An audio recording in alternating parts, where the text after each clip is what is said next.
Hey folks, co-host Topper here with a small announcement at the start of the episode, just because I didn't have time to mention it during the actual recording. By the time this episode comes out, I will have appeared on the Remembering Them podcast, a show for guests to speak about loss, their experiences with grief, and share stories of their loved ones that it may help others with their own situations. I was on to talk about my friend Tyler, who I've known since I was 10 years old, and who passed away between the recording of the second and third ever episodes of Cussler Hustlers. I realize that might not be the kind of show everybody wants to listen to, but I share some fun stories of my kid's Uncle Tyler, talk about where my love of reading came from, and otherwise spend a very pleasant half hour with a couple of Australians. Check them out wherever you get podcasts and on all the socials at Remembering Them Podcast. Also, fair warning, my new microphone had a sample rate error that neither of us caught, so I have a much deeper voice on that episode, and they had no idea anything was wrong. They just thought I sounded that cool. Gotta love technology. Famed author Clive Cussler. The hero Dirk Pitt. He lobbed the grenade into the rear truck. The Soviet major's mouth fell open in total incredulity. Clark grabbed him by the arm and hurled him into the water. And let's haul ass.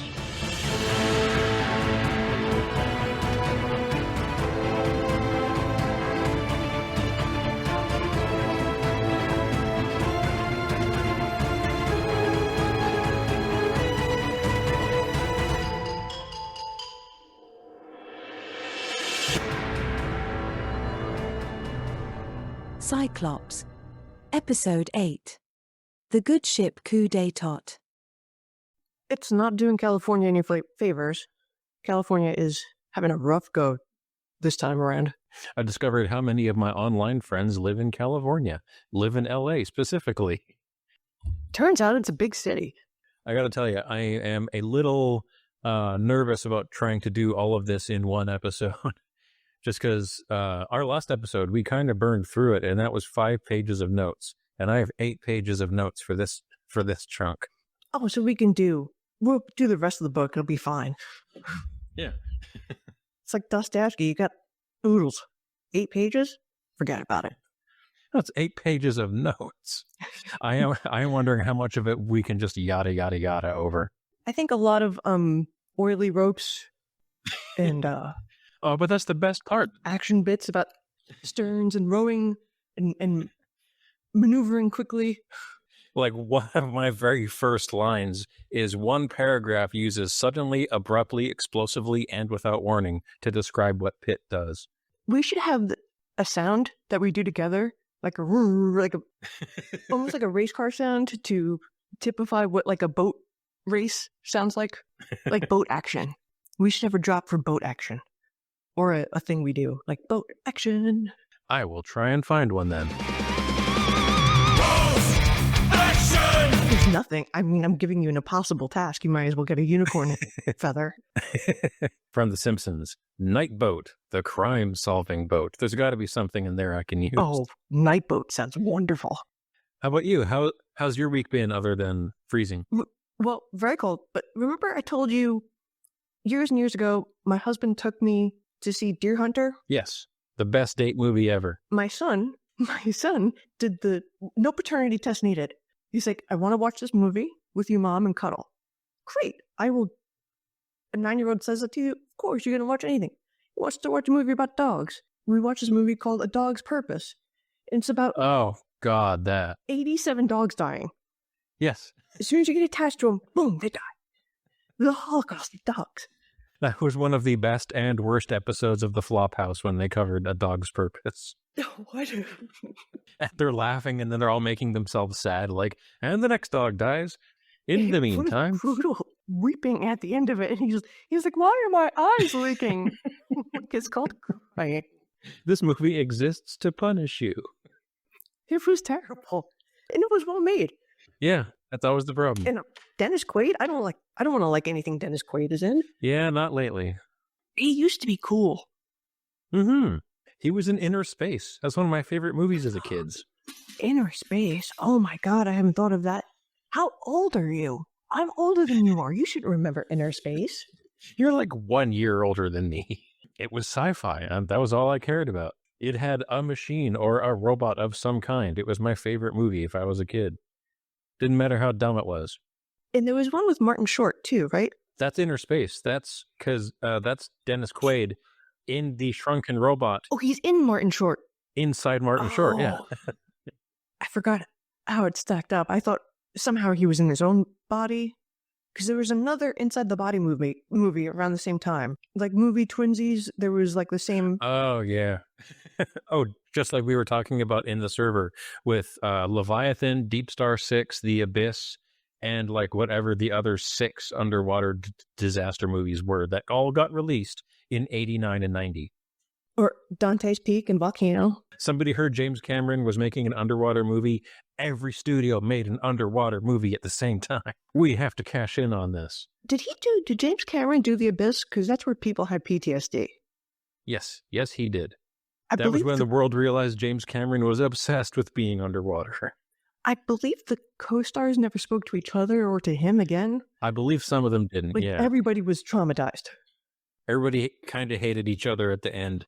And I've heard a lot of good stories about Ed Harris, like working his ass off overtime to keep everyone together and like stop people from quitting.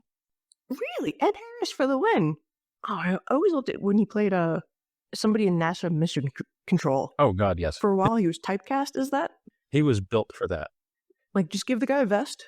He'll be perpetually in mission control. To the point where he kind of is reassuring. They should get him there. He should live there. For how hard a lot of people acted in The Rock, which you wouldn't think would be like the peak of acting, but everybody in that movie is giving 110% because it's Nicolas Cage.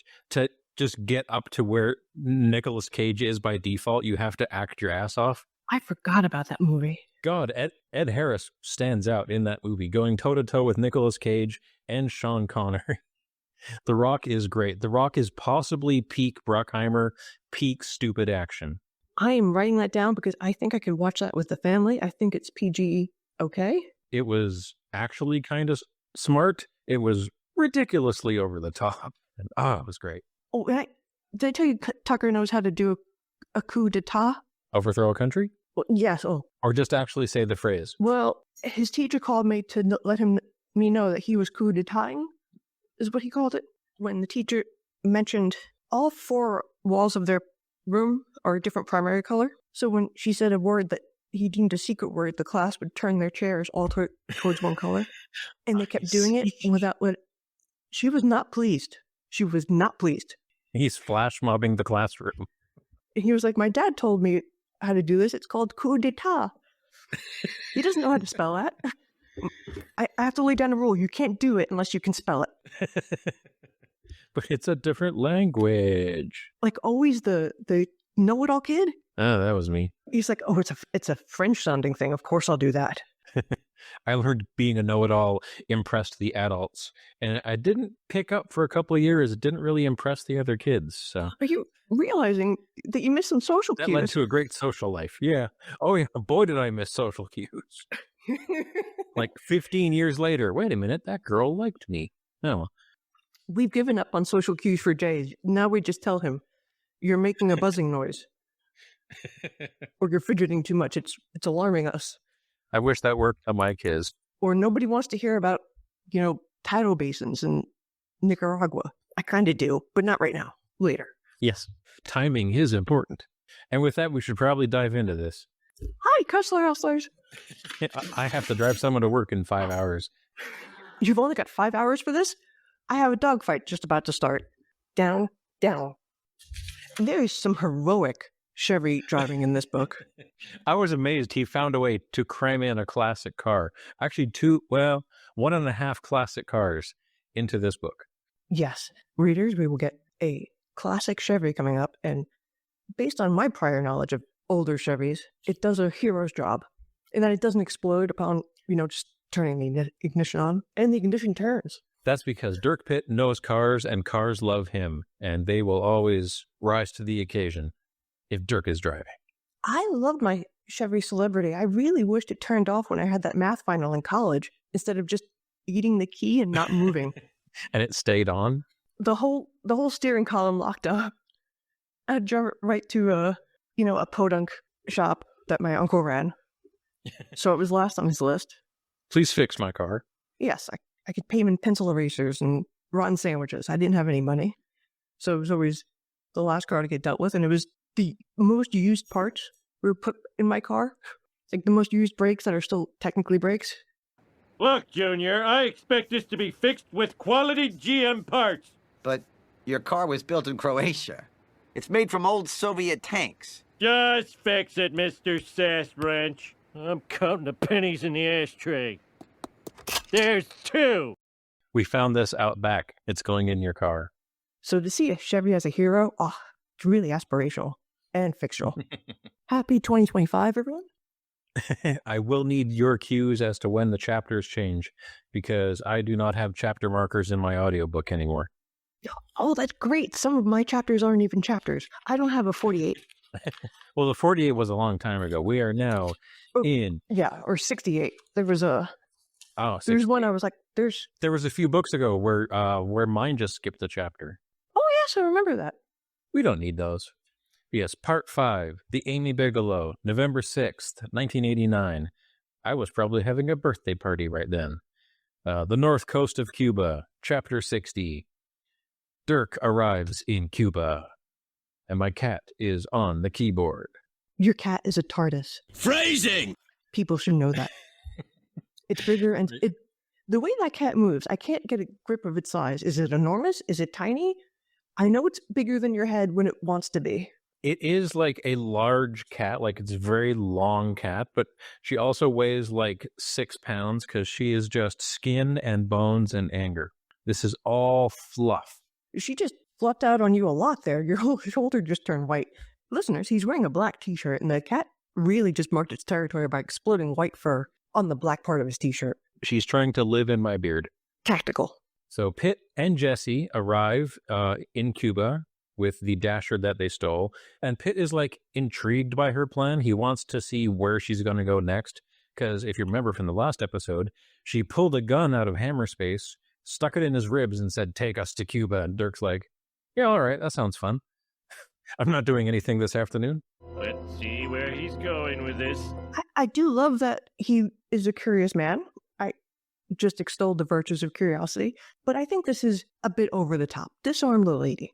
The gun's underwater. It's probably not going to hit you anyway. A quick little wiggle. And especially when they arrive on the coast of Cuba and they have to like dodge patrols, because apparently they patrol 6,000 kilometers of coastline. And Dirk's like, "Okay, give me the gun. I have to protect us." And Jesse's like, I think I dropped it.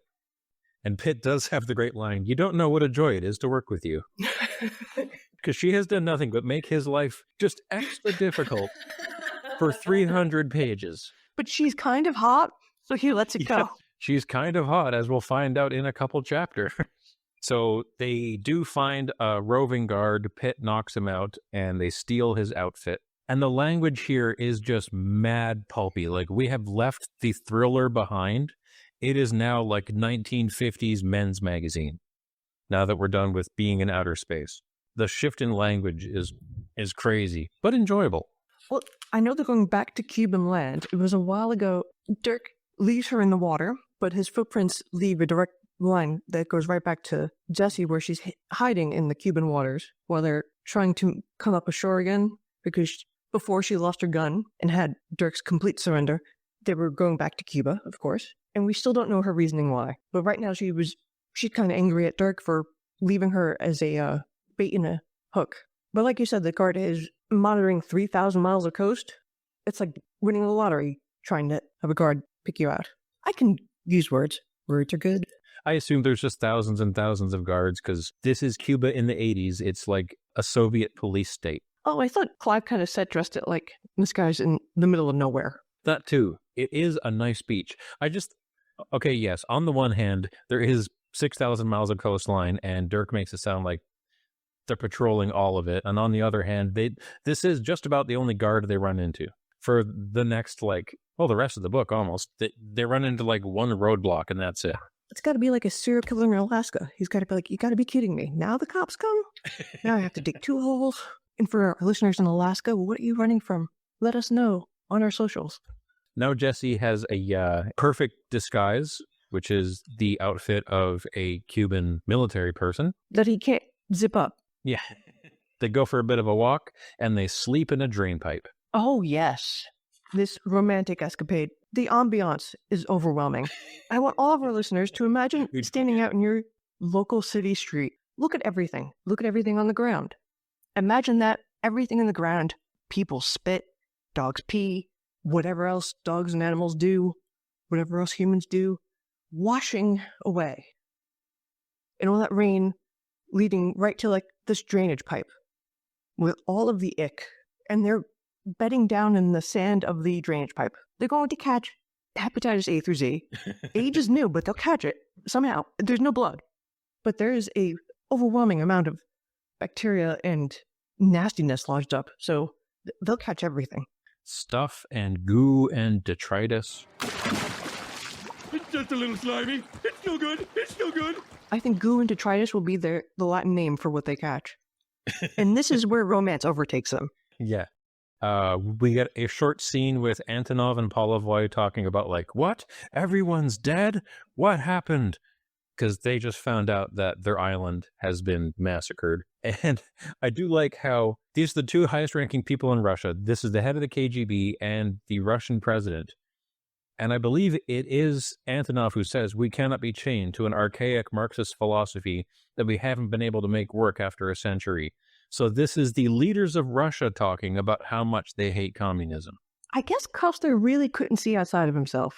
No, everybody just wants to be good old capitalist Americans. Oh, America, where have you been all my life? This is great. It's like being a Yankees fan. You're like, why would you be anything else? If you're a Mets fan, why would you do that? I don't understand. You really want to be a Yankees fan. It's that kind of obnoxiousness. And we get a short scene with the president and Fawcett, Oates, Brogan, etc., etc. They talk about the moon colonists landing in Florida safely. And he wants to know who gave the warning to the Gettysburg. Dirk Pitt. My God, he's everywhere. Yes, he is. In fact, he's in Cuba right now. Wait, what? They don't know why he's in Cuba. Well, the president might, because they talk with the guy in charge of the landing mission, Quintana, and he's like, well, everybody showed up except for Jesse and Pitt. Yeah, so the president might know because he's the one who sent her on the mission. So he might have an inkling. And we all know Dirk is indestructible. Hold on, I'm socially awkward and I forgot to breathe before this podcast. So I have to okay. Now I can talk normally. Oh, and the Prez fan, Ben Boys and Dirk Pitt, he's like, that guy gives so much. And he's everywhere. We can't ask any more of him, but we're totally about to. And we learn the next hypothetical leader, should they take out Castro, is a lady called Alicia Cordero. You know, this is DEI. This is wokeness in action in Cuba, 1989. A land we could have loved more if a woman was in charge. But that didn't happen. The cat's attacking. The cat is fighting me right now. She's on my mouse, and she's swiping me if I move my hand closer to my mouse. I have to scroll down, you idiot. Oh no, he lost a hand. He pulled back a stump. I'm holding her head, and she's like, there's nothing she can do, and she's so angry. I still think she can... Oh, wow. I told you she was big. Skin and bones and hatred and fluff. My old cat, it's been many years, she was very zoptic. I couldn't lift her with one arm like that. She was a 2-arm, like you get underneath her, kind of like prepare your knees and then heave up.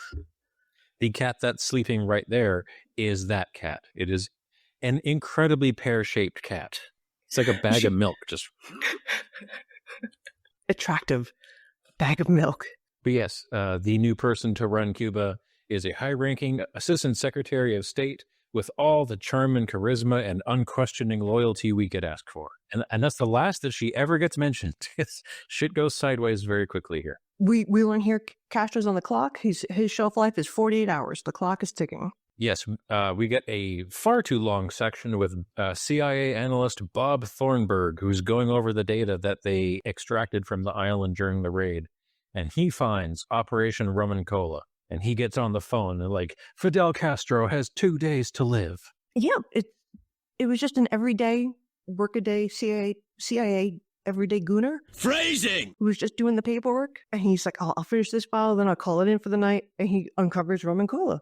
And regardless of how many computers analyze anything, in the 80s, if somebody wasn't reading it in a file, it didn't happen. And now we get the hottest scene in the whole book.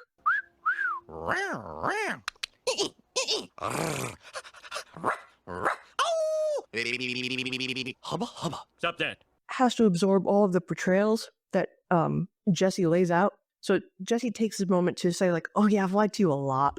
And my real reason d'etre, my real purpose in life is to get this message to Castro. So we have a Cuban-U.S. pact. And we can't let them be wiped off the face of the earth, as is being threatened now. Because it's not just Castro's life in danger. They're going to level Havana, the Russians are, to make an attempt to blame this all on the CIA. So they will get the Americans as the bad guys, the Soviets will come in as the good guys and rebuild and take over Cuba entirely. We're in her POV. After she explains everything, she's like, she expects Pitt to strangle her and thinks that he would be in the right. He's like, yes, I've lied to him so much, he might as well just kill me now. And that's when he unbuttons her shirt and they have weird drainpipe sex. I know when I'm telling bad news to a man that might be angry and strangle me, I want to do it in a very isolated spot where my body can just be dropped and hidden right there. Nope. First, always give the bad news in public. Don't have sex in a drainpipe. You're not a displaced mouse. What are you doing having sex in a drainpipe? I believe it's called sexual healing, because after this, they both feel great, despite the fact that Jesse has been tortured for several weeks, and Dirk Pitt was... Oh my God, the granular matter being like, just shoved into those wounds. And Dirk Pitt was beaten to death twice by Foscali. But now they're fine, because they recover, they enjoy the afterglow, they hop out of the drain pipe, and they start walking again. Here's where they find the secondary hero of the book, a man named Figueroa, and his gigantic, sweet Chevy V8 convertible. Yes, a classic 57 Chevy. It's broken down. He already feels bad about having to kill this guy and take his cab, which he foresees happening in the future. He doesn't kill him because we find out that Jesse speaks fluent Russian and Spanish. So what happens is Dirk pretends to be Irish Republican Army Major Paddy O'Hara, and Jesse is Maria Lopez, his interpreter. And they're here to, like, see how you guys do terrorism, because we want to do better terrorism too. And the cab driver is like, oh, welcome, comrade. And they fix his car and off they go. Meanwhile, he's in a uniform that's 8 sizes too small. He can't zip up the fly, so it's open at the waist. I forgot how badly his fit too. And he was able to button the shirt to mid. He's barely dressed. It looks like everything he owns shrank in the wash, or that he was putting on clothes that his 9-year-old son was wearing. It's a hard sell. He must be quite the salesman. So, okay, Dirk's a talker. Major O'Hara. Figueroa, not too smart, but nice, very nice. It turns out he's going to Havana. Yes. Thank God. And then we go back to the president, who's talking to Marty Brogan. And the president asks this question of Marty out of nowhere. How many dock workers in Havana do you know? Brogan brings him the news of Operation Rum and Cola. The Russians are going to kill Castro, complete takeover of Cuba by the Russians. They're going to bomb the harbor, probably with a nuke. That's the only way that a bomb in a harbor could take out a whole city. And they have to take out the whole city to make the U.S. look like major bad guys. Here I'm thinking the U.S. would just pull out of its embassy, because time-wise, that's what you can do. Yeah. And be like, oh, sorry, folks. Bye. The Americans don't have an embassy down there. We find out that the Americans just have, like, a wing of the Swiss embassy. Yes, I figured there'd be some spy or spook there. Oh, God, You'd evacuate that dude and then go back to, like, oh, I didn't know anything about anything. And you can't prove it. So the president is like, we need the names of those bomb ships, and we have to find a way to worm Castro. We need bomb defusal. We need somebody good in Havana. And then the president calls Ira Hagen, and I'm like, yeah, he's back in the book. I love the question, how many dock workers in Havana do you know? Because that's a very particular question. The president's very hands-on. He's deep in this mission.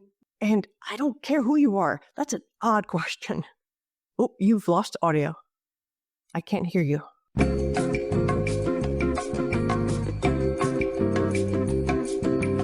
let me start the record, and then we'll discuss what the fuck happened. Listeners, there is a slight 24-hour gap there. We time traveled to the future. Yes, I got some fancy NVIDIA software to deal with my microphone, and it had a stroke and died. And we just figured that out after lots of trial and error and Italian hand-talking. Communication is effective if it's effective. See, the problem's communication. Too much communication.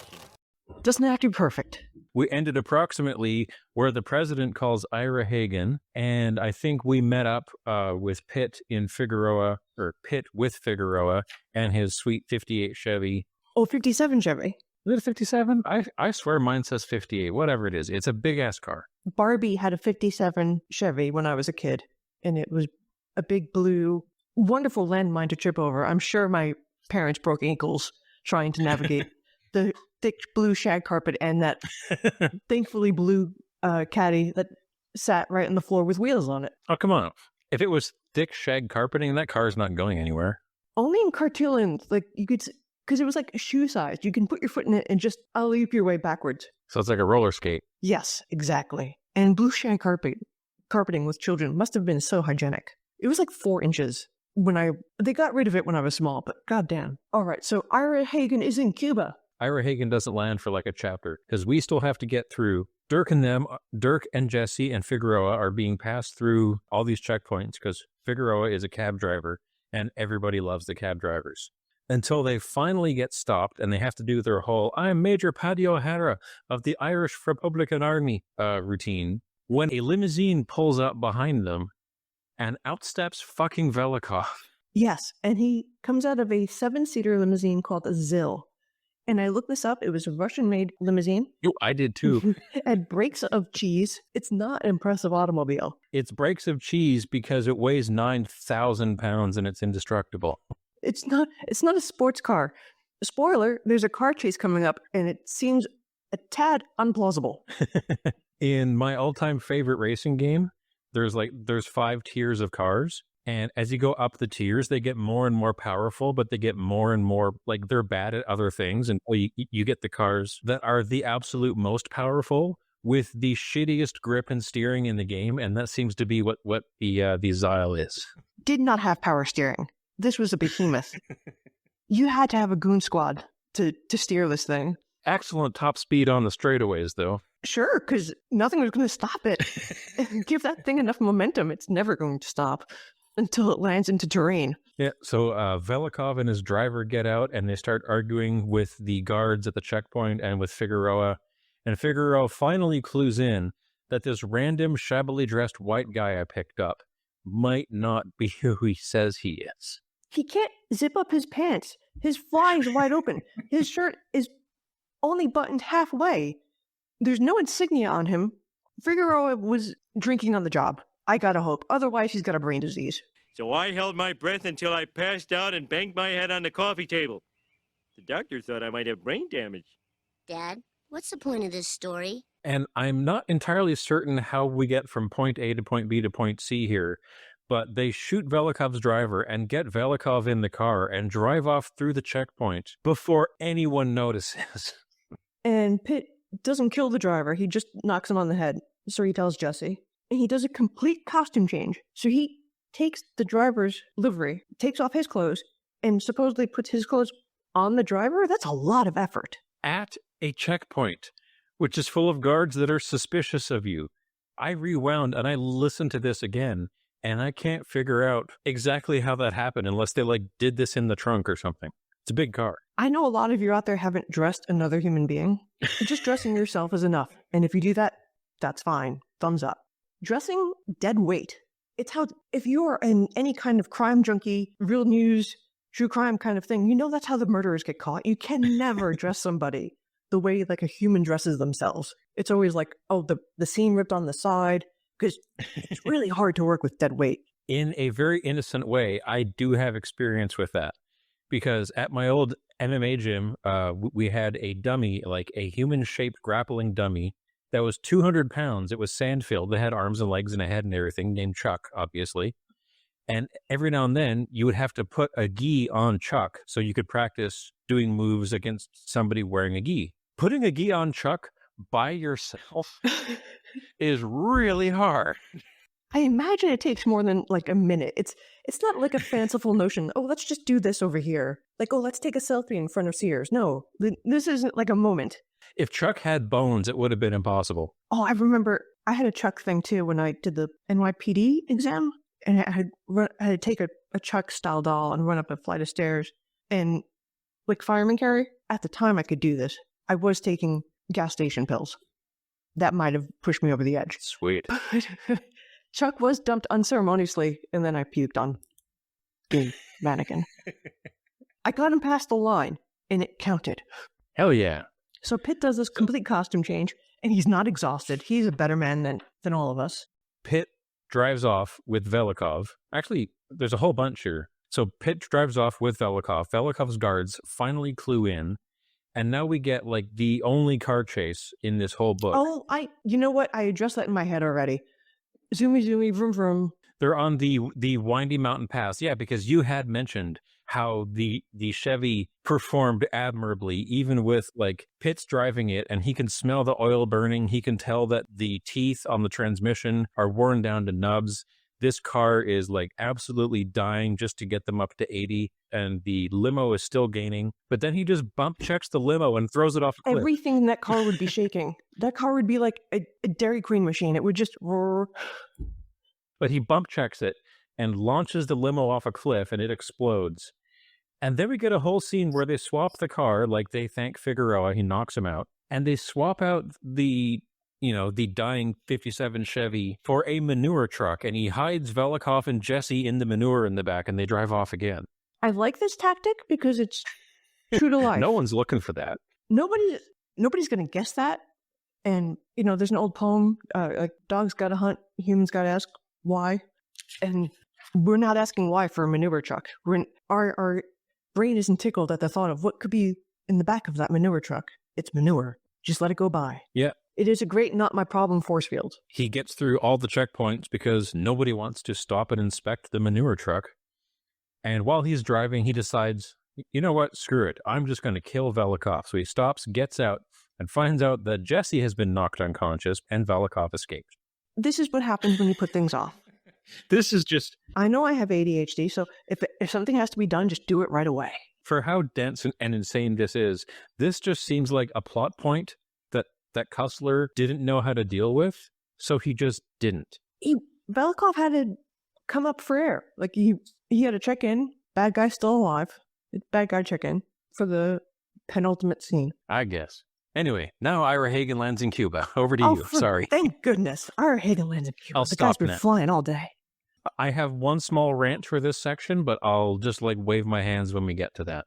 Ira went to Cuba for his honeymoon, so he has fond memories of it. And he's like, the city thrived. As he watches it now, the city thrives. But without its beggars, prostitutes, and slums, he sadly opines. He misses the beggars, prostitutes, and slums. You're like, oh, now everybody's got a home and they're taken care of. The city's lost its luster. All right, so we've already gotten to my small rant. Oh. They're going through the city. Ira admits that it's doing a lot better than when the military dictator was in charge, but he still says Marxism is a wart on the rectum of humanity. So I would just like to read this chunk that I've copied from Wikipedia. I know that's not the most intellectual source, but while receiving financial, military, and logistical support from the United States government, Batista suspended the Constitution and revoked most liberties, including the right to strike. He then aligned with the wealthiest landowners who owned the largest sugar plantations and presided over a stagnating economy that widened the gap between the rich and poor. Eventually reached the point where most of the sugar industry was in U.S. hands and foreigners owned 70% of Cuba. As such, Batista's government then began to systematically profit from the exploitation of Cuba's commercial interests when negotiating lucrative relationships with the mafia, who controlled drug, gambling, and prostitution business in Havana, and with large U.S. multinational corporations who were awarded lucrative contracts. And Hagen thinks Cuba sucks now that it's quiet. Well, I did like Times Square when it was a bunch of filthy business. It had a certain charm to it. So I get the angle he's coming from. They're just completely skipping the Batista stuff. But, why would the Cuban public seek a revolution under those circumstances? I'm baffled. It's mysterious. It's wacky. Americans freak out because China owns 4% of your farmland.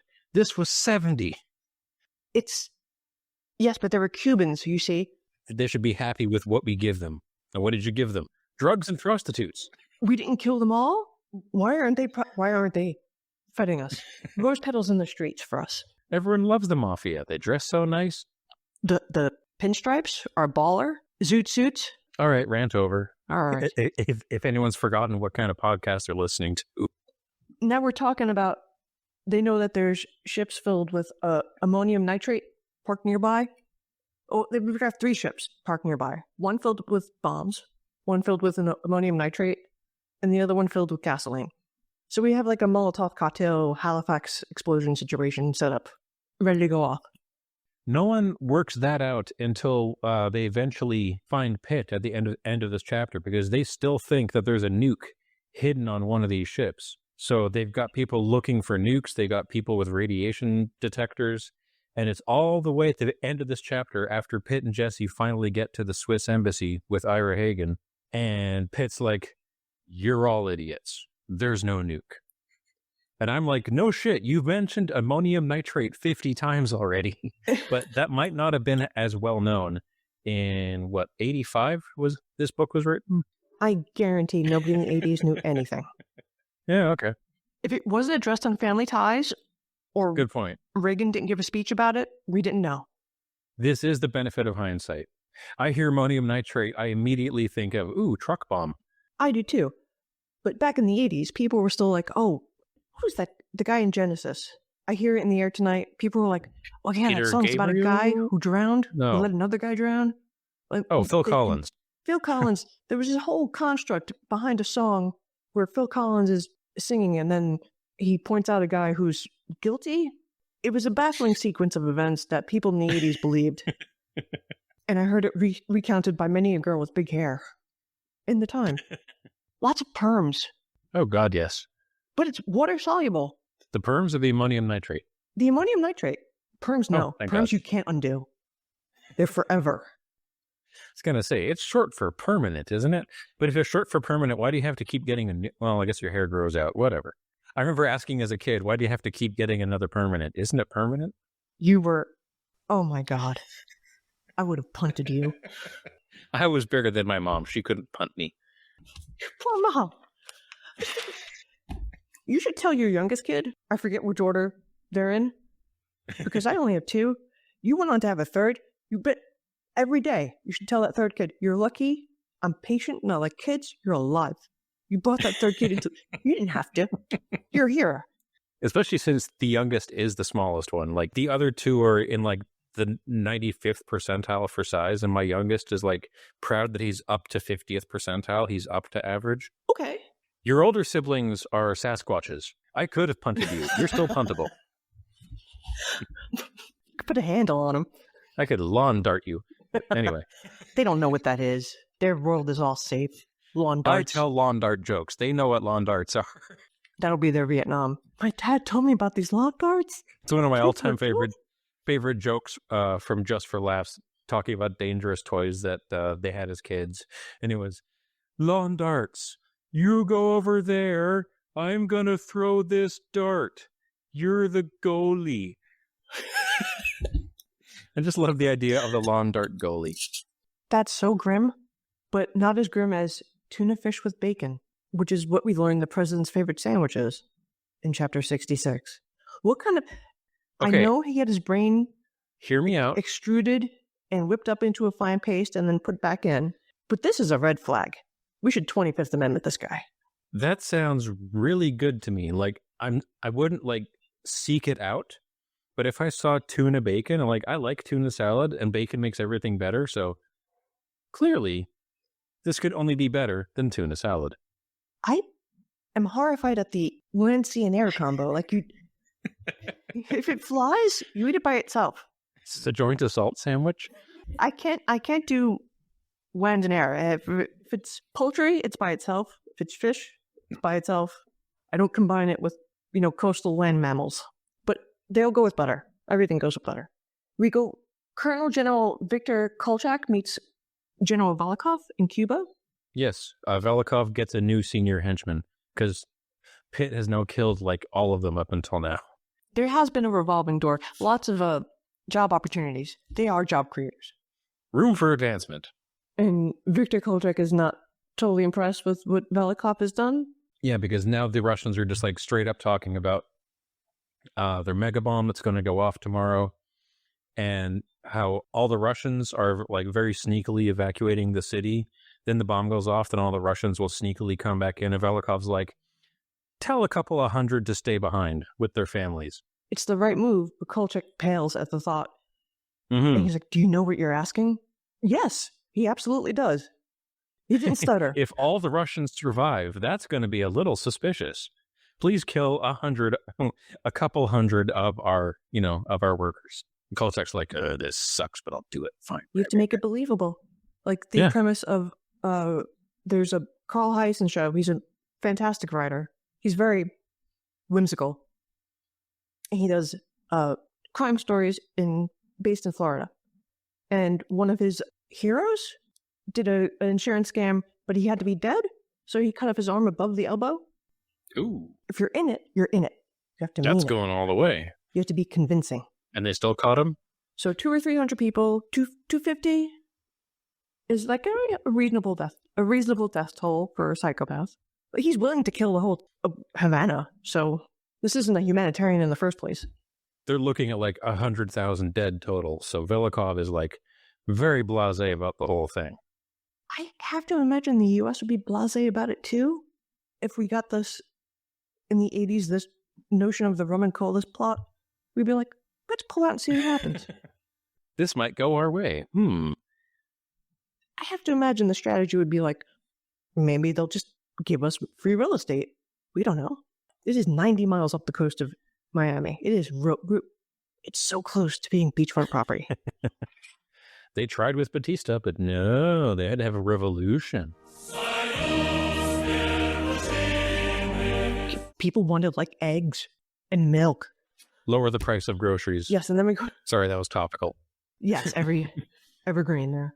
Then we meet Clark and Snack, Crackle, and Pop in chapter 67. Oh, yes, Manny, Mo, and Jack. I like yours. Not their real names, but they are dedicated to the cause of saving the people of Havana, in spite of the people of Havana not knowing who they are or what they are. Once again, we get Clive's favorite description. So we get Manny, who is a huge black. Yeah, like I think there needs to be another word there, like man, person, Nope. individual.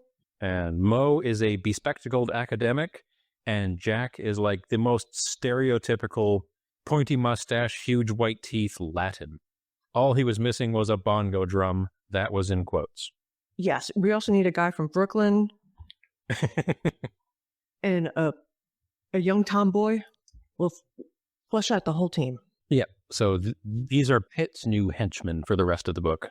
This is where Pitt tells people you don't have nukes. You have a tanker, 2 freighters, and that's your problem. Hello, and welcome to Well, There's Your Problem. It's a podcast about engineering disasters. It has slides.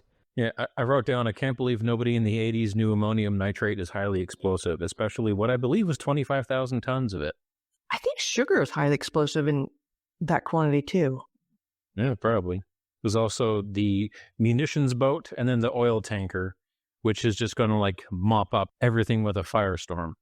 And we have to be clear, the manifests on these fictional tankers and freighters are not showing this. Clive Cussler didn't set up a fictional Halifax explosion with all of these products being on the manifest and just coordinating in one day. I don't want to give a fictional tugboat harbor master a bad name, because this would be inadequate. I do. We get one scene with the harbor master, and I just want to slap the fuck out of him. But that's much later. Oh, yes. I love a harbor master. They're salty people. Yeah, not this one. Clark says, we're short of hands. We don't have enough people to do this. And I thought they're short of hands, but soon they'll be loose of hands. Hands everywhere, flying through the sky. Yes, they can measure things in feet. 1 foot, 2 foot, 3. So they planned to recruit more engineers, more deckhands, and find the detonators. Pitt goes with Manny, and Mo and Jack split up, and away they go. Oh, I think those are the Pep Boys, Manny, Mo, and Jack. Oh, I'm vaguely aware of that. That's like a automotive place, right? Yeah, automotive supply. Yeah. I think it's just West Coast, which is burning down now. We don't have those up here. I don't think we have them over here, but I think I've seen them on your TV programs, though. Oh, have you seen Sonic on our TV programs? The fast food place? Yeah, we actually have a few of those in Vancouver. I've still never eaten there. You don't want to. You will die. Excellent. It will ruin your insides. I'll stick with my Carl's Jr., which I also die from, but boy, they're good. I saw them on TV. They do look good. Fat people talking about food. The Wendy's mushroom burger is fantastic. Oh, God, I fucking hate Wendy's. I can't talk to you.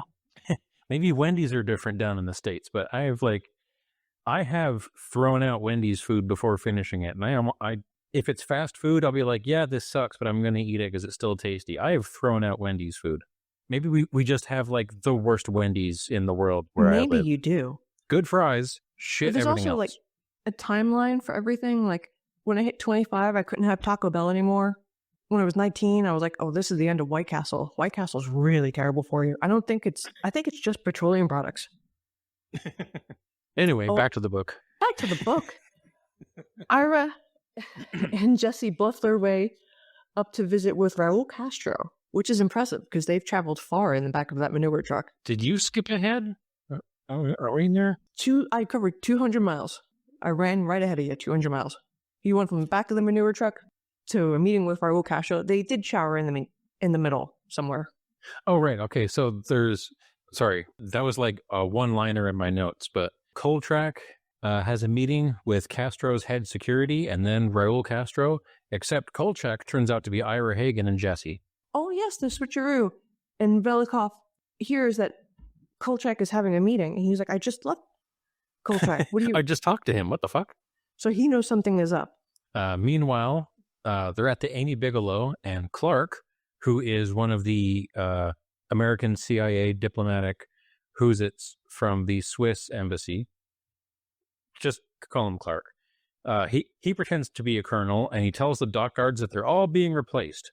And he does the whole, you better ask the general about this, accept my authority, stop questioning me, which works somehow, kind of. Yes, yeah, we don't want to wake up the boss. It'll be on your head. You lowly person, you. Until one of Velikov's colonels shows up, and he's like, why are you leaving? That colonel told us to. And they have the whole three-way Spider-Man standoff, all pointing at each other standoff. So Clark shoots him and his driver, and they roll the car into the water, and all the other guards leave.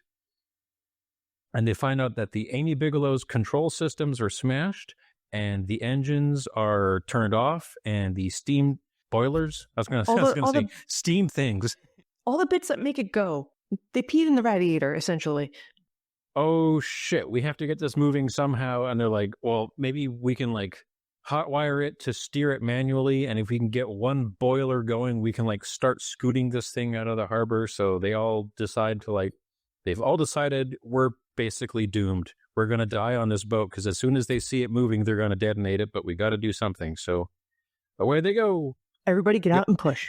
Get inside and fix, get outside and push. There is so much bouncing around because we're following like 6 different parties here because we're following Ira and Jesse, who are meeting with the Castros. We're following Velikov, who's getting like message updates and phone calls from everybody. We're following Pitt and Manny on one boat. We're following Clark, who's with Pitt for a little while until he's not.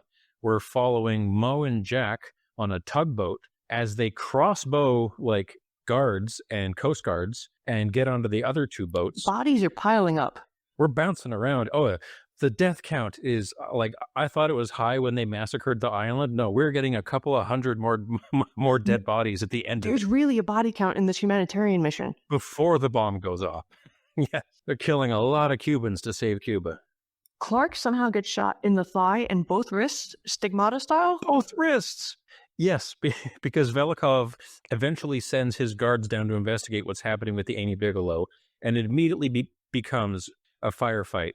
But it's amazing because Clark goes first, and he's just running in between all these trucks, just tossing grenades and causing chaos and blowing everybody up.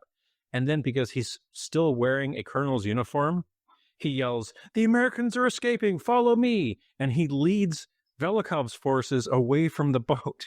It's brilliantly written, and it's fun. He did a great job here. It was great. I love that. I love Clark. This was a great scene because once all of them turn around and start leaving, that's when Clark's men pop out of the boat and start shooting them from behind. And you just get this horrible, horrible crossfire. Yes, and because there's fire behind them, all the Russians are kind of like centered. Like they're arranged for like photography. They're placed beautifully for shooting. Like, thank you, stand here. Poop.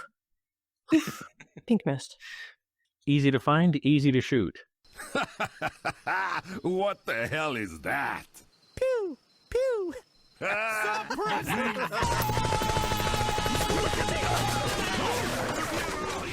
It was just the ambiance. The lighting was perfect for the shoot-off. Stack the bodies in the corner. But if the CIA does like an after assessment, wouldn't you be like, oh, do we need wrist armor for our guards? This is a very strange way to exit. Yeah, that was just a wild scene. It was tons of fun. Manny down in the boiler room gets one boiler up to pressure.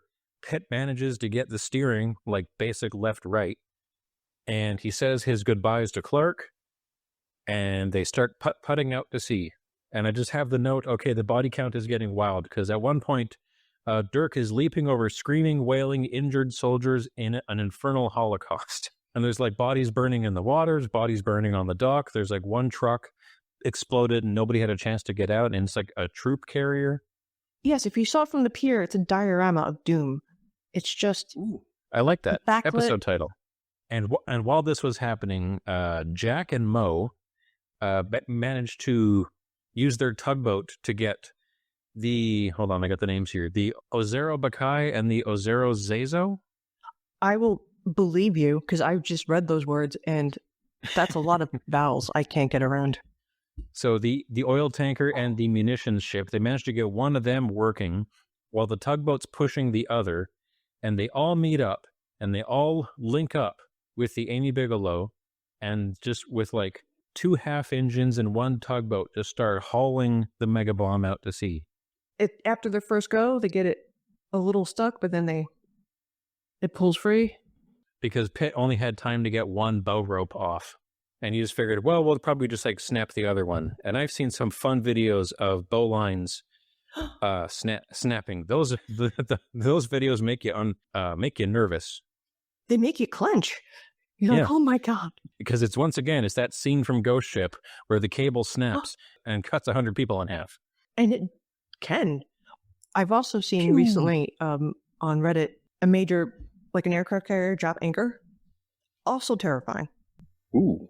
Because there's a little part, like a station off to the side. There's the anchor that gets dropped that's already placed in a tube. Technical terms here. Tube facing downward. And you see the chain coiled neatly on the deck. And the guy goes to a different station to hit a pulley, lever, whatever, to make it drop. It's not an easy maneuver. It's not like he's daintily pushing a button. He's got to get a sledgehammer out and go ting, ting, ting, and eventually... Oh, God. I think I might have seen the same one, because I know the one where he's hitting it with a hammer, and then it finally goes and he just runs. Yes. And it's the only way to do it. Shit. And he's like, why can't AI take my job?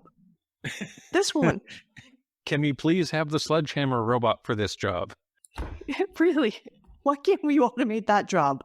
And as the boats are pulling away, and they realize they're 40 minutes from safe distance at current speed. So, like, they all know that they're not going to make it, because at any moment, Velikov could, like, set the bomb off once he sees the boats are leaving. But hopefully, Velikov won't find out. And that's when Borchek, the surviving colonel, drags himself out of the bay and finds a phone and calls Velikov and gives him the worst message of all time. Yes, Velikov then detonates the boats from afar. Oh, and, yeah. God. And now we get the scene with the dockmaster who gets woken up by one of his workers, and he's like, there's explosions on the dock. It's like, I'm sure it's just fireworks. Like, I heard there was gunfire. I'm sure it's just exercises. And there's 3 boats that are sneaking out. And he's like, what? They must be escaping to America. We must stop them. He ignores the first two things and freaks out about boats leaving without paying. Well, now he's fully awake. You bothered him 3 times. But this is why I hate the dockmaster. Like, the explosions and the gunfire, he's like, it's nothing. What if that's just a workaday for him? You don't know it's Tuesday. Good point. This is Havana. Maybe it's the craziest hellhole ever, according to Americans. Let me get my other notes here. This book had such promise for a book with on the cover is a zeppelin and a fire, and kind of a volcano that never comes into play. This book promises more than it delivers by the picture.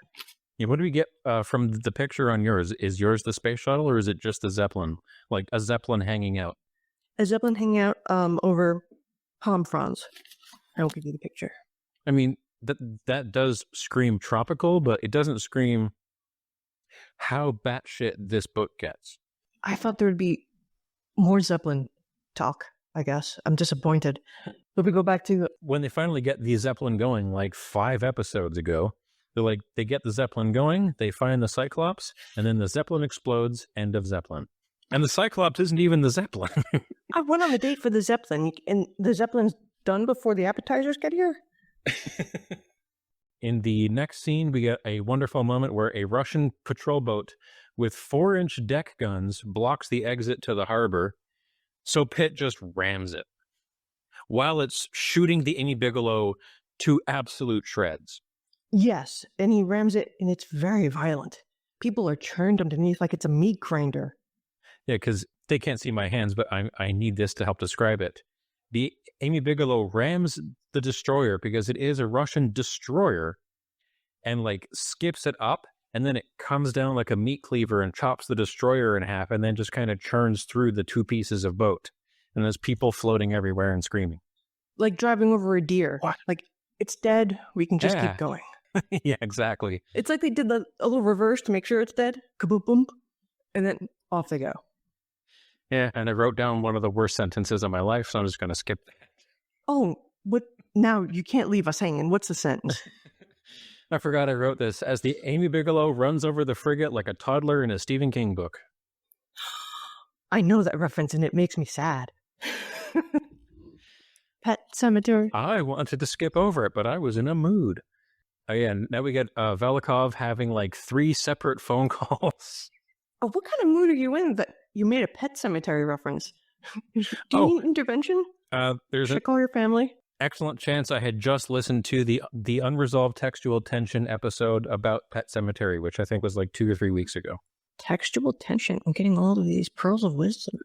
It's a online, or it's a YouTube book review show, and I'm on the Discord server, and they're just a lot of fun. They're just book nerds. Here's a tangent for you. Pottery came before the wheel, the potter's wheel.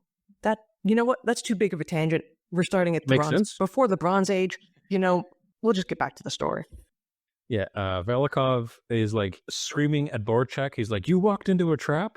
You have to admire Borchak for this, because Borchak says, "We were attacked by 200 well-organized soldiers with heavy equipment and artillery, and they were attacked by 6 guys in Dirk Pit." I've lied on my resume too.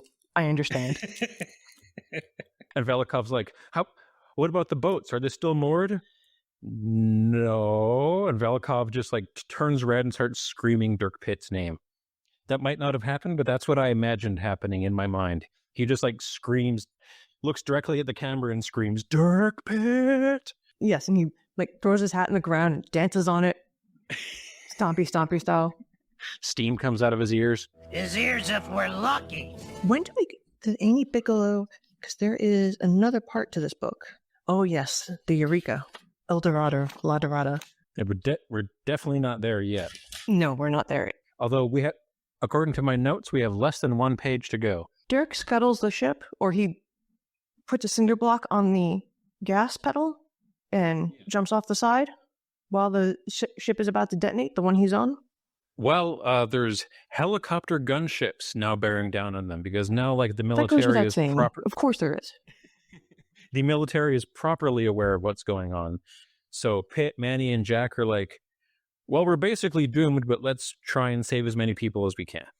They know every inch they're further out in the harbor is, this was fuzzy math, but 100,000 lives were saved. So the further out they get, the more the people of Havana are safe. So every centimeter counts. And Manny, Mo, and Jack know that this is a one-way trip. And they seem kind of at peace with that. This is their forlorn hope. Maybe they'll live, maybe they won't. Probably they won't. They know the odds. But we are told these are hero CIA agents, which I feel kind of meh about. There's no hero CIA agents. In Cuba, trying to save the Castros. Oh, no. These people have done bad things. Clark has definitely peeled the face off of some guerrilla fighter somewhere. Which is ironic because we now deke over to the Castros and Jesse and Ira Hagen, who were, hashing out the deal with the Americans, when Velikov walks in. Because this is like Velikov's last-ditch plan, go deal directly with the Castros. And Velikov's like, I was just about to warn you about rum and cola. And Castro's like, I forget if this was Raul. He's like, oh yeah, I totally believe you. Totally. We're just going to, my friend Sam here is going to take you to a farm upstate. Oh yeah. We are going to torture the ever-loving fuck out of you for the next decade until you are dumped a limbless vegetable in a slum in North Africa. It was... Woo. Cussler was working through some things here because he went on like a page and a half about how this guy was going to be tortured. He was working something out. That was a real Princess Bride pain moment right there. Yes. And he'll be awake the whole time. Awake and healthy. They have special doctors. They put in there, they insert, no, you won't die. You won't get a chance to die, you dirtbag. We've got doctors who specialize in this. You will be awake and alert for the whole thing. We learned it from the CIA. We've got the best torturers. But yeah, I think it was Raul because they're portraying Fidel Castro as just like kind of fat and useless. And Raul is like secretly the brains of the whole thing, was the vibe I was getting. I think that's the vibe the world was getting at the time. Oh, okay.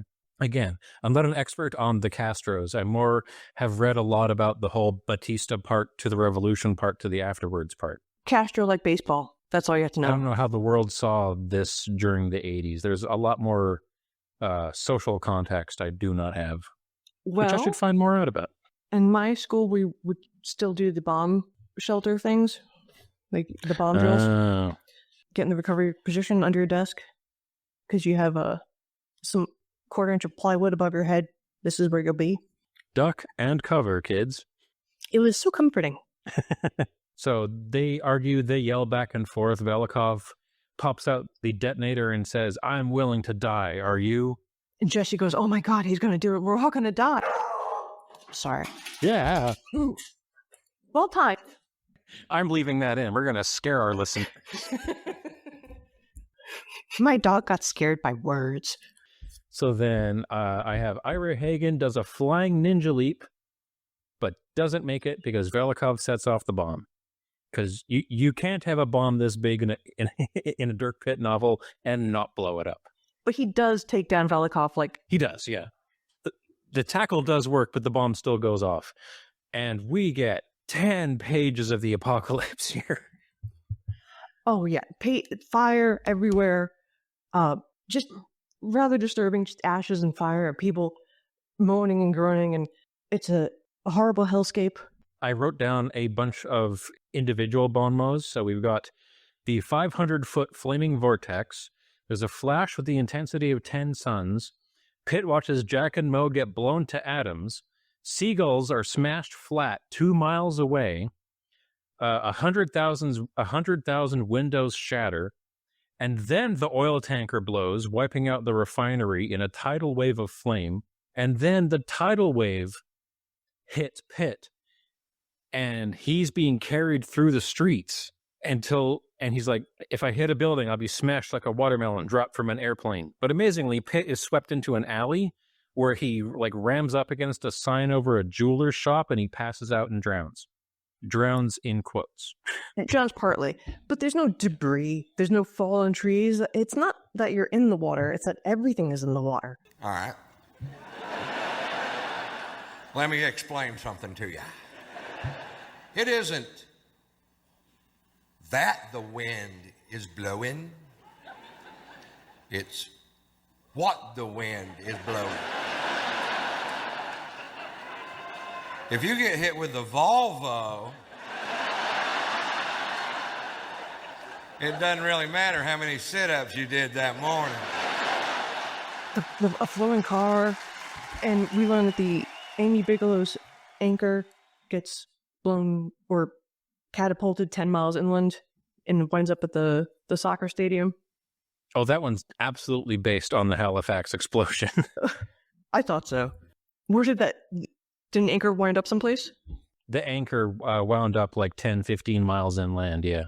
If you really want to ruin your day, listeners, go look up the event, the Halifax explosion. Lots of innocent people did nothing wrong and still died horribly. Largest non-nuclear man-made explosion. It's back when we would have let's fill this boat to the brim with this unstable liquid that goes boom. And let's do that repeatedly. Yep. And then just have all these boats kind of meet in the harbor. Explosive playdate. And if I wanted to hold a grudge, I could blame the Americans for this, because this is chiefly because the Americans were using Halifax as their main port, just because it was farther north, it was farther east, and it was nearer Europe and the UK. So all these American boats would head up to Halifax and then go across the ocean. We were probably offloading the risk too. If we weren't so good at sharing, this might not have happened. But anyway. Yeah, we were probably this is really risky. We don't want to put this off the coast of Maine. Let's send this up to Canada. Yeah. Maybe they won't know. People don't know about explosives, right? Who smokes? And hydrogen tubes. That was just, the Hindenburg was around the same time. And when was the Halifax explosion? 1914? When was the Hindenburg explosion? Tangent time.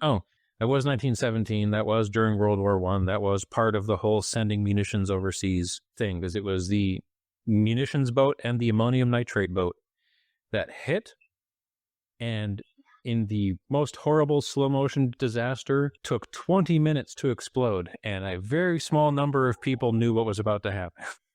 That is incomprehensibly terrible. Just to know and only have 20 minutes. But this is... They didn't even know how long they had. They're okay, the ammonium nitrate boat is on fire and we can't tow it away from the munitions boat that it's currently hung up on. And it's going to explode sometime. And there's nothing we can do about it. I have had existential crises. None like that, thankfully. None right before my eyes, the world. And the Hindenburg was 1937. I thought that was Nazis, yeah. Yes, very Nazi. Motif is all Nazi. And much later than the Halifax explosion. So they might not have known. This might not have been common knowledge. You're right. It was 3 guys who were this bad news is coming. Oh, shit. I'm sorry. If common knowledge is just day-to-day things, you're farming, you're going to town, it's the things in your bailiwick are not ammonium nitrate if you're just a regular day-to-day person. Back then, this probably was just the harbor master and a couple of Navy guys who understood the chemistry of what was about to happen. They understood a bomb was going to go off. I don't know if I would understand the chemistry of it. I don't understand the chemistry of it now. How the atoms and the ions all align. I don't have to. I just have to know that bad news is coming. Winter is coming. I don't get any phone calls. I podcast once in a blue moon. And I have people visiting across the street, dogs driving me crazy. All right, back to the book. Hellscape, fire everywhere. As far as we know, Dirk is blown to pieces. Jesse makes it to safety. Everybody wakes up at the Castro's hunting lodge. Jesse's knocked unconscious, but she'll be okay. The Castros are knocked unconscious, but they'll be okay. Ira Hagen will be okay. Velikov is being crushed by a beam. No one helps him. Nope. And Ira Hagen's just Dirk Pitt beat you. The blast was almost out to sea. And Velikov's oh no, and then dies. What would you do? If you knew, if the bad guy's dying in front of you, do you step on his hand and do you say, we've won in every way possible, we've beaten you? Or do you let him have a little bit at the end? Go, you got your way. We've absolutely beat you. Although I think he's probably happy he got crushed by a beam, because the alternative is the whole Castro torture thing. Oh, yeah. It's like, please let me die.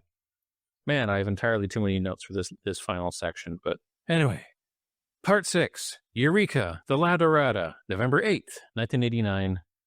Starts off in Washington, D.C. with the president. I don't remember that.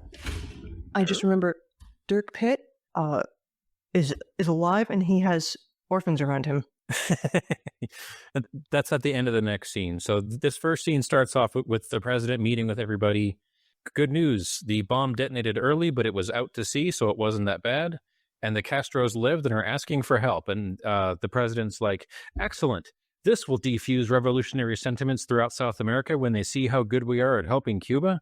Oh, yes. And they formalize the lines of, he's like, we have to paint everything with a red cross and make sure that they know support troops are coming so they don't bomb us. You know, we're going to be sending a lot of military vehicles there. Put the nice guy sign on so we don't get shot. And the president gets in a line about how, like, anybody who serves a revolution plows the sea. Aren't y'all very proud of your revolution?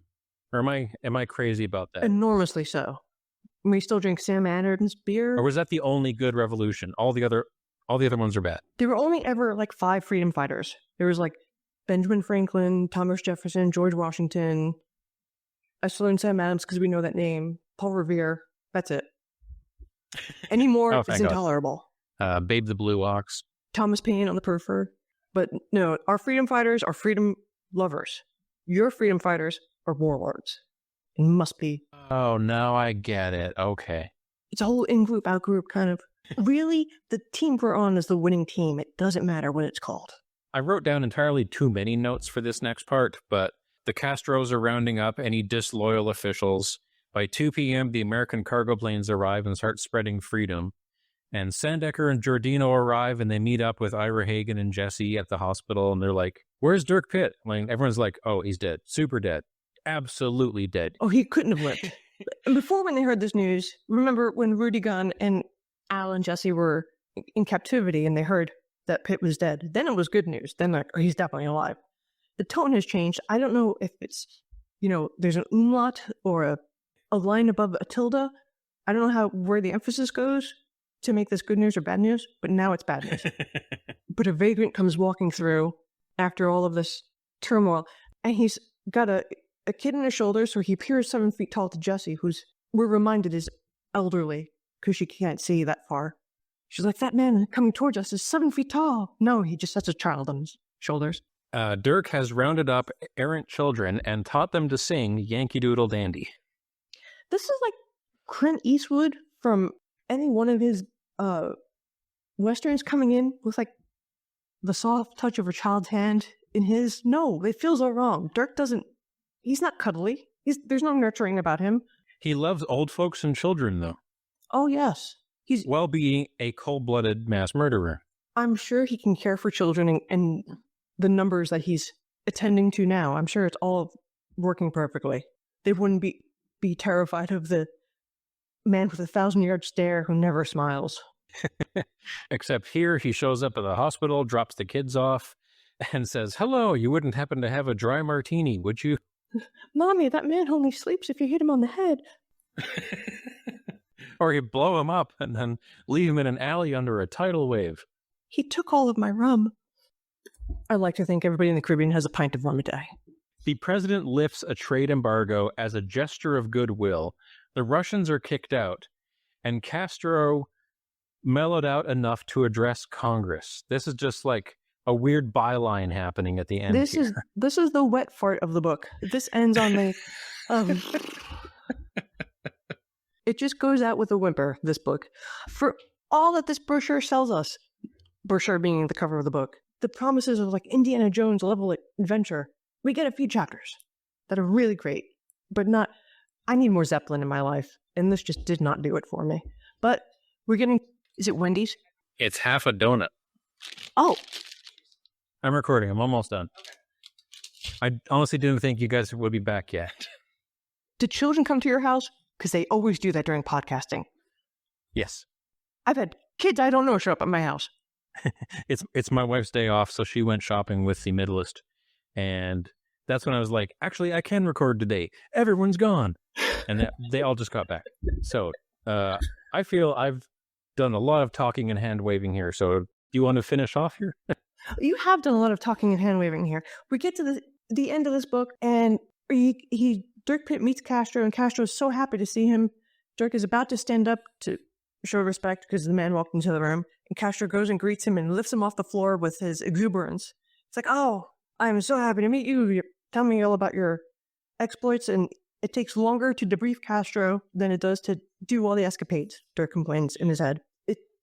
I guess Castro is a talkative kind of guy and a hugger, so Dirk Pitt's really turned off by him. They have mentioned like 6 times in this book about how the bomb was set to go off during one of Castro's multi-hour speeches. He was famous for those. When you have a captive audience, in the truest fashion, you use it. And Castro says, whatever you want, if there's anything I can ever do. And Dirk's like, actually, can you send a Chevy to my friend Figueroa? And I need a crane, like a sea crane. Yeah. But I need it like now, today, this afternoon. Can you arrange that? So while all this is happening, while the world is changing, while communism falls, while Cuba becomes the 52nd state behind Canada, Dirk Pitt takes his crane boat and all of his best friends out into the middle of Havana Harbor. Oh, yes. This would be the 52nd state, where this is manifest destiny in its worst incarnation. Hi, Nancy. Hi, Soap. And Raymond LeBaron's last words were, remember the Maine?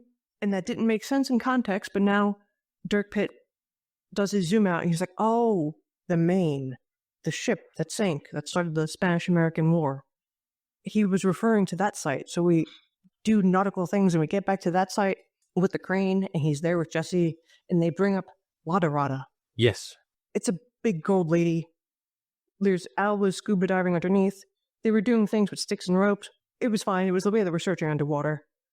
They were doing a grid search with a rope. You can look that up on Google if you want to see how to do that. My firm recommendation is to never scuba dive. It looks terrifying.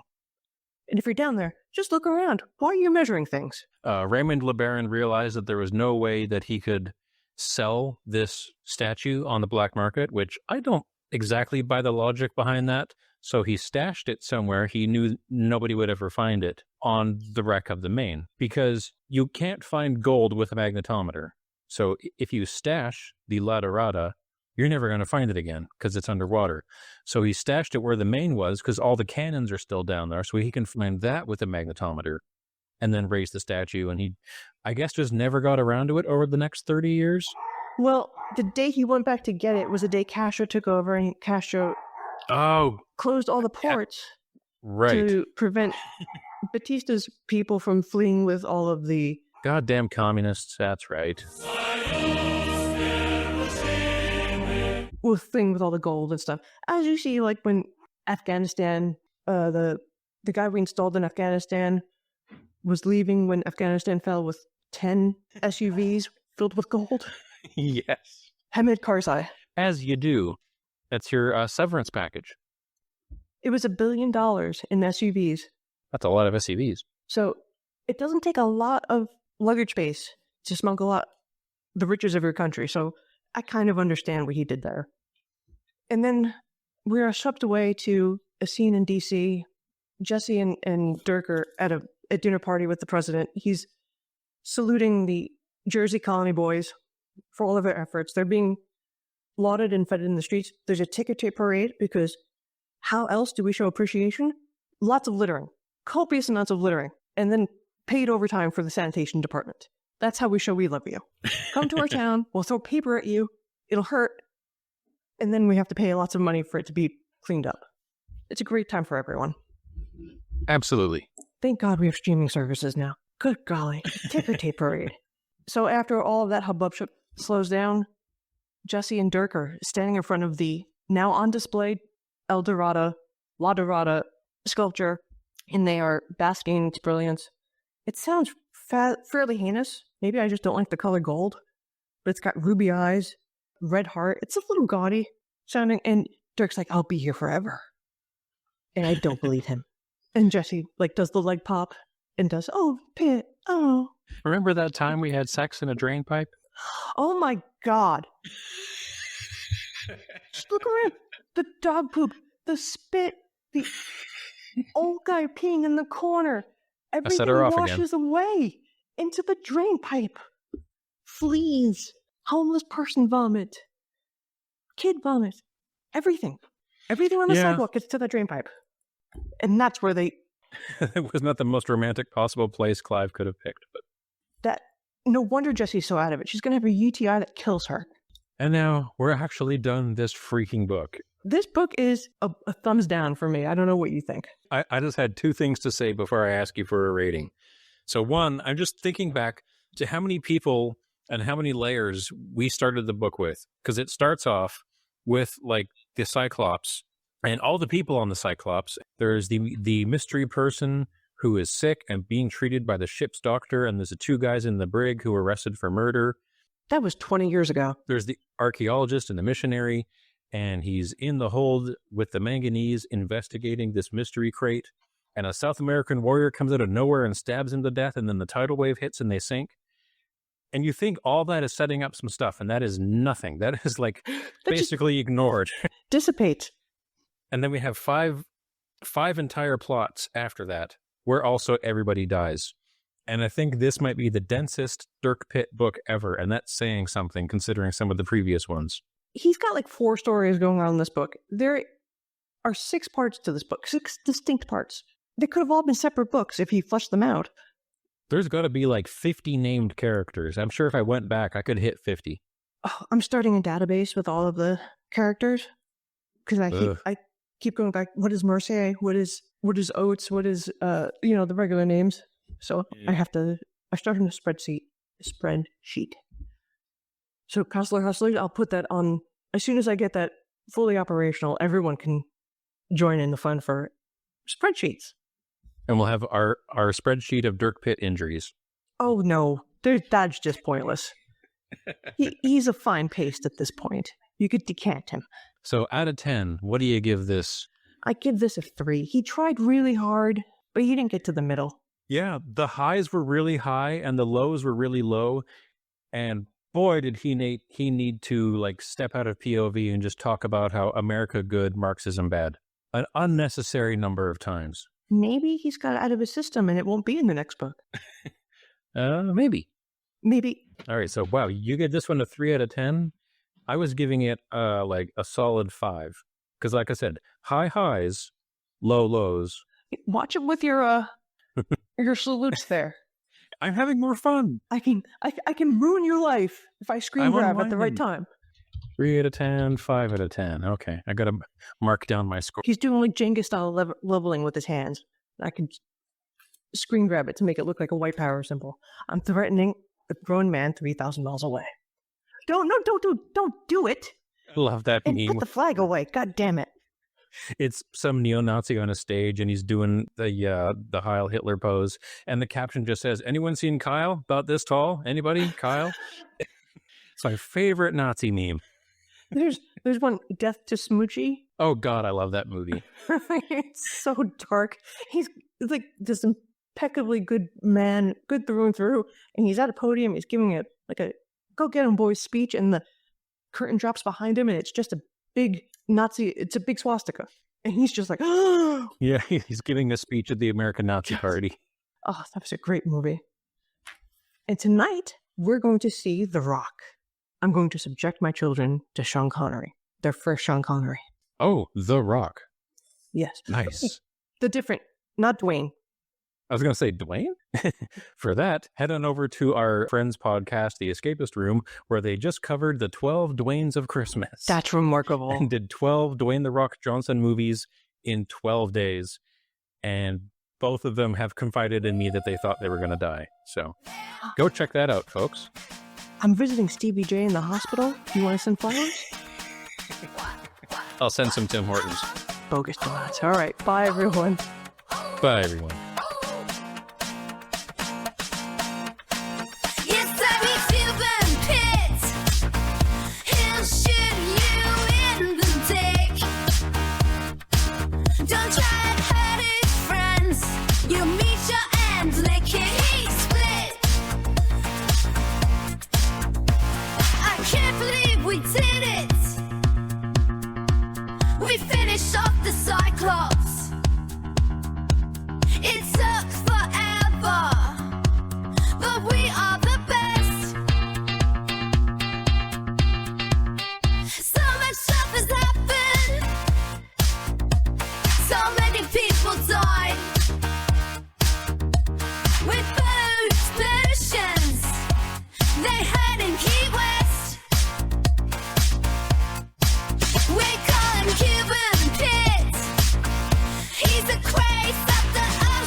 They stuck it in D.C.